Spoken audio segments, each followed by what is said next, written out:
And so when people meet Troy, I don't tell them, you know, how my brother is. They come out of there and they're so dedicated to do something. That's how I was telling them. And it's just like, because it's like an imprint of him comes off on you and you're like, I just cannot believe this. This is really disgusting. And so I always tell people, you know, let Troy travel within you. Tell Troy your stories and stuff like that. And you know, they asked Troy about when was his birthday, and he said, my birthday's in October. And they said, well, Troy, you know, they got another execution date for you in October and everything like that. And it said, Troy said, oh, I will be 40 on October 9th. And he was supposed to be executed on September 23rd. So it's like he was already optimistic because he has this really strong, powerful faith in God and the goodness of people. No matter what you've done to him, he still believes that there's goodness in people. And Troy got another stay. I mean, it came within 2 weeks. So my brother, within like 4 months, my brother faced, you know, 2 execution days, and then the next 6 months, another one. And it's like this back and forth in the courts, and the court's like, well, we don't have to look at actual innocence. And I never knew that in the United States of America, it's not unconstitutional to execute an innocent person if the state feels they got a fair trial. So they can kill you, and then if they find out you're innocent later, then they'll just say, we're sorry, we made a mistake, we'll make precedents about the case. But what does that do for my mom? What does that do for my family? That doesn't do anything. You know, what does that do for the victim's family? You know, you're built this hatred, you're teaching your child this hatred, and it's like, we always, when we speak, we always pray for the other family. When we're at events, we pray for the other family. And then when they talk about us, they talk about us like in disgust. We've never done anything to you. You know, and it's like you treat my family like we're all murderers or we're pariah. I mean, I volunteer in my community more than just about anybody doing health care, education advocacy for children, no matter what color they are, just, you know, things that make things better for people. I give of myself. I was told in 2001 that I would die in 6 months of stage 4 cancer. 10 years later, I'm still here. I'm still advocating. I mean, as I get older, I don't bounce back from my chemo like I used to, and I worry my brother, but I'm still out there advocating for what's right, and not just the death penalty. But it's like, you have to learn how to become a voice for the voiceless. Mm-hmm. And I understand that all these media people want to meet him, and, you know, like 60 Minutes and CNN, and they want to do a story on him. But the thing about it is, the prison won't allow it. They allow other inmates to be interviewed, but and they're like, oh, the safety, they'll pay for guards, they'll pay for extra things. But the truth of the matter is, if you can sit down in a room with Troy and talk to Troy for more than 10 minutes, you'll know that he's not guilty. And that's what they want to deny. That's what they want to hide.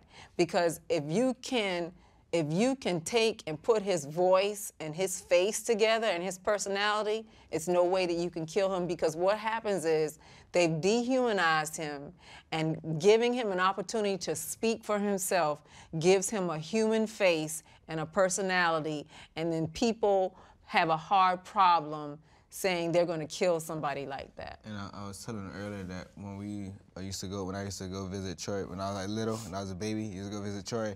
You know, like she said, it's not what you think. It's, you know, what the death penalty is portrayed to be, what death row is portrayed to be is not what you think.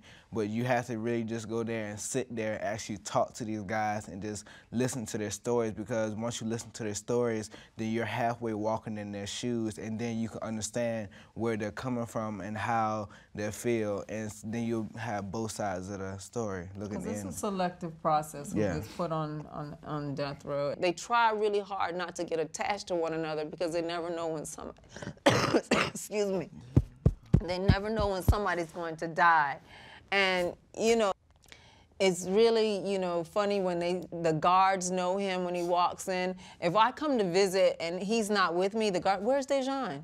You know, and it's like, because everybody knows everybody, and they respect Troy because Troy gives them respect.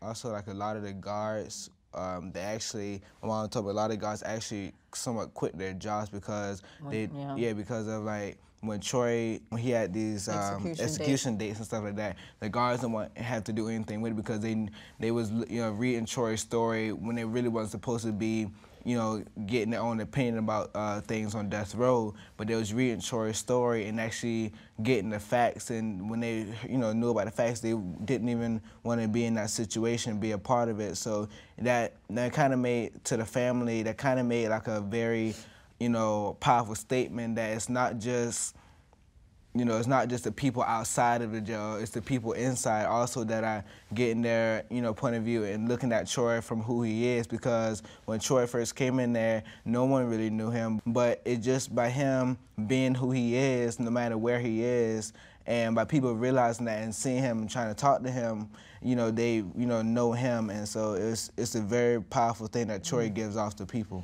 Yeah, because they would even call when he's on death watch. Yeah. And late at night, and they wouldn't say their name, but they would say, I just want you to know that Troy's doing okay.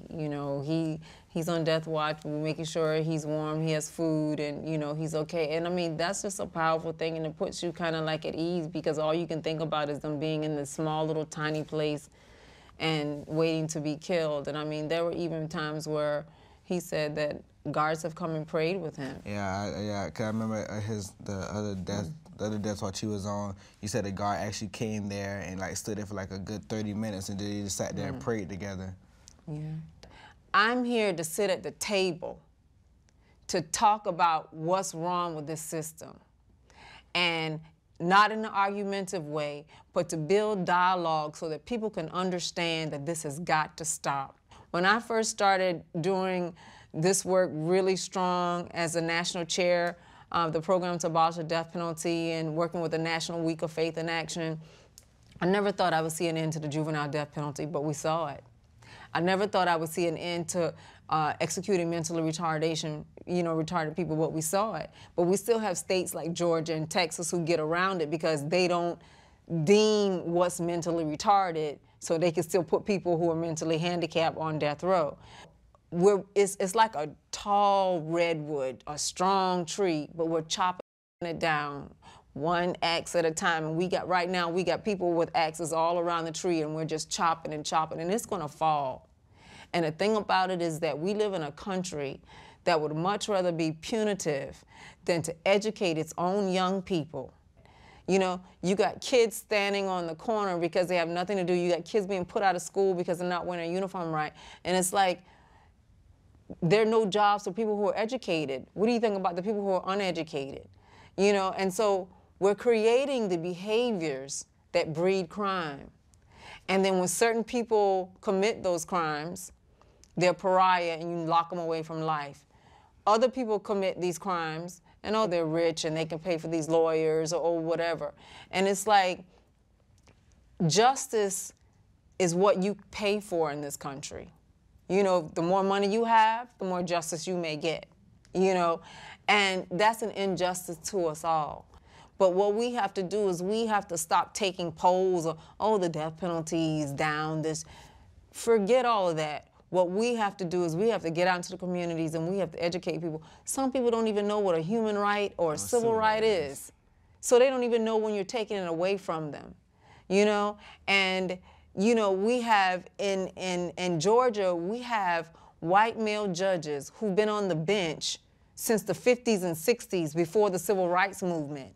And they have the same mindset this day in 2000. They're 80 years old, falling asleep in court. You know what I mean? And they're deciding life or death for people. I think the worst thing in this whole situation for me was after my brother was found guilty, and then they have a sentencing phase. And that's the only time my family was allowed in the courtroom. They used a tactic so my brother would look like he had no support. They put our names on the witness list, so we couldn't even sit in the courtroom to support him, to hear what was going on. People ask me all the time, well, what happened to this in court? I have no idea, I wasn't in there. The only time me and my mother were allowed in court was during the sentencing phase to beg for my brother's life.